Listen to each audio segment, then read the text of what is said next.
बिस्मिल्लाहिर्रहमानिर्रहीम अस्सलाम वालेकुम।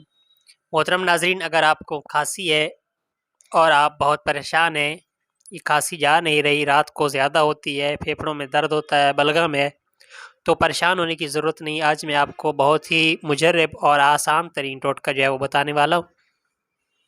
इसे आप घर पर बना सकते हैं। 3-4 चीज़ें इसमें इस्तेमाल हो रही हैं, ये आप इस्तेमाल करें और घर पर बनाएँ इंशाअल्लाह। जिस किस्म की भी खांसी है, फेफड़ों में बलगम जम गई है या फेफड़ों में दर्द होता है, पसलियों में दर्द होता है, तो इंशाअल्लाह ये इससे ठीक हो जाएगा। तो ये 4 चीज़ें इसमें इस्तेमाल हो रही हैं। ये जो है, ये मुनक्का है और इसके तकरीबन 4 से 5 दाने जो हैं आपने लेने हैं मुनक्का के, और साथ जो है 2 टिक्कियाँ अंजीर की लेनी है, और साथ आपने लेने हैं उनाब। उनाब के भी 4 से 5 दाने जो है वो आपने लेने हैं।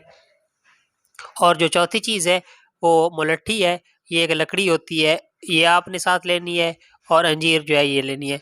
तो आपने इन चारों चीज़ों को लेके किसी बर्तन में डाल देना है और उसमें तकरीबन 1.5 गिलास पानी जो है वो डाल देना है, और उसे आग पर रख कर अच्छे तरीके से उबालना है।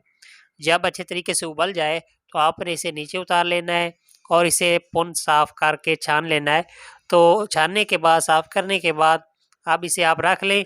इसमें से तकरीबन 4 से 5 चम्मच जो हैं वो निकालें और उसे किसी बर्तन में डाल के आग पर रखें और उसमें चीनी डालें और गरम-गरम इस्तेमाल करें। इंशाअल्लाह इससे आपकी खाँसी दूर होगी और फेफड़े भी साफ़ होंगे। शुक्रिया।